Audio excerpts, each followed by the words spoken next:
प्राचीन काल की बात है। जब भगवान विष्णु ने त्रिलोकों पर अपना आधिपत्य स्थापित किया था, तब असुरों और राक्षसों का अत्याचार दिन ब दिन बढ़ता जा रहा था। देवता, ऋषिमुनि और साधुसंत उनके आतंक से व्यथित थे। उन्होंने भगवान विष्णु से रक्षा की प्रार्थना की। भगवान विष्णु ने उन्हें आश्वस्त किया कि अधर्म का अंत निश्चित है और धर्म की पुनः स्थापना होगी, लेकिन उसके लिए समय की प्रतीक्षा करनी होगी। उसी समय ब्रह्मा जी ने देवताओं को बताया कि प्रत्येक मास की एकादशी तिथि अत्यंत शुभ और पुण्यदायी होती है। विशेषकर आषाढ़ मास के शुक्ल पक्ष की एकादशी, जिसे देवशयनी एकादशी कहा जाता है, अत्यंत पवित्र है। इस दिन भगवान विष्णु क्षीर सागर में योग निद्रा में चले जाते हैं और 4 मास तक वहीं विश्राम करते हैं। यह चातुर्मास का प्रारंभ होता है, जो कि धार्मिक साधना और आत्मशुद्धि का समय माना जाता है। एक बार की बात है, एक राजा था जिसका नाम मांधाता था। वह बहुत ही धर्मात्मा और सत्यनिष्ठ राजा था। उसकी प्रजा सुखी और समृद्ध थी। पर एक बार उसके राज्य में भीषण अकाल पड़ा। वर्षा नहीं हुई, फसलें सूख गईं, नदियां सूख गईं और जल का अभाव हो गया। प्रजा दुखी होकर राजा के पास पहुंची और मदद की गुहार लगाई। राजा स्वयं भी व्याकुल हो उठा और अनेक यज्ञ, पूजा पाठ, दान आदि करवाए, लेकिन कोई भी उपाय सफल नहीं हुआ।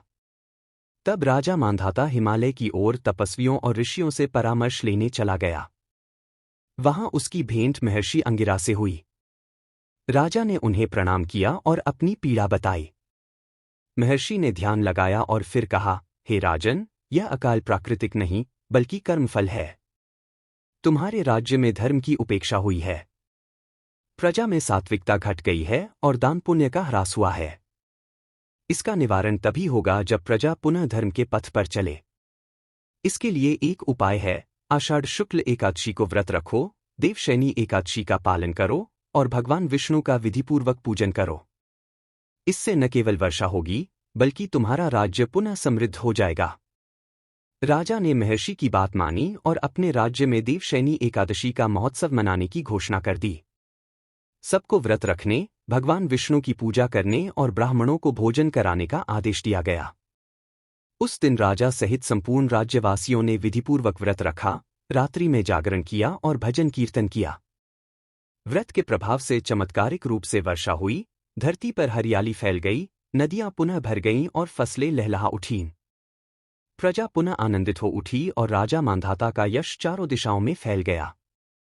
इस प्रकार देवशयनी एकादशी का महत्व प्रकट हुआ। इस दिन भगवान विष्णु का शयन योग निद्रा में होता है, जिसे चातुर्मास का आरंभ भी कहते हैं। इस अवधि में विवाह, नया गृह प्रवेश, भूमि पूजन जैसे मांगलिक कार्य वर्जित माने जाते हैं। यह समय आत्मचिंतन, तप, जप, व्रत, साधना और भक्ति का होता है। एक अन्य कथा के अनुसार, एक बार यमराज ने अपने दूतों से पूछा कि पृथ्वी पर ऐसा कौन सा व्रत है जिससे मनुष्य मृत्यु के उपरांत सीधे वैकुंठ धाम चला जाता है। यमदूतों ने कहा, हे धर्मराज, आषाढ़ शुक्ल एकादशी को जो व्यक्ति श्रद्धापूर्वक उपवास करता है और भगवान विष्णु का स्मरण करता है, उसे मृत्यु के बाद आपके लोक में नहीं आना पड़ता। वह सीधे भगवान विष्णु के धाम में जाता है। इस व्रत की एक और प्रसिद्ध कथा राजा हरिश्चंद्र से जुड़ी है। जब उन्होंने अपने सत्य वचन को निभाने के लिए सब कुछ खो दिया, तो एक समय ऐसा आया जब उन्होंने भगवान विष्णु की आराधना हेतु देवशयनी एकादशी का व्रत किया। इस व्रत के प्रभाव से उन्हें पुनः राज्य, सम्मान और वैभव प्राप्त हुआ। इस व्रत का नियम है कि दशमी तिथि की रात्रि से ही सात्विक आहार लेना आरंभ किया जाता है। एकादशी के दिन उपवास रखकर भगवान विष्णु का पूजन, श्रीमद्भगवद्गीता या विष्णु सहस्रनाम का पाठ किया जाता है। रात्रि जागरण कर भजन कीर्तन किए जाते हैं। द्वादशी को ब्राह्मणों को भोजन कराकर स्वयं पारण किया जाता है। जो व्यक्ति इस व्रत को श्रद्धा और नियमपूर्वक करता है, उसे सहस्त्र गोदान, तीर्थ स्नान और यज्ञ के समान पुण्य प्राप्त होता है। देवशयनी एकादशी से लेकर कार्तिक शुक्ल एकादशी, प्रबोधिनी एकादशी तक के 4 मासों में भगवान विष्णु योग निद्रा में रहते हैं। इस समय को ही हरि शयनकाल कहा गया है। इसलिए इस दिन का विशेष महत्व है। यह न केवल धार्मिक दृष्टि से पूजनीय है, बल्कि आध्यात्मिक साधना का आरंभ करने का भी श्रेष्ठ अवसर है। अनेक संत महात्मा इस दिन से चातुर्मास व्रत आरंभ करते हैं और केवल एक स्थान पर रहकर तप, साधना, जप, स्वाध्याय और सेवा में लीन रहते हैं।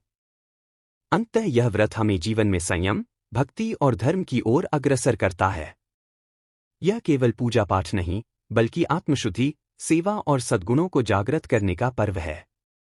जो भी इसे सच्चे भाव से करता है, उसका जीवन सुखमय, सफल और भगवान की कृपा से परिपूर्ण हो जाता है।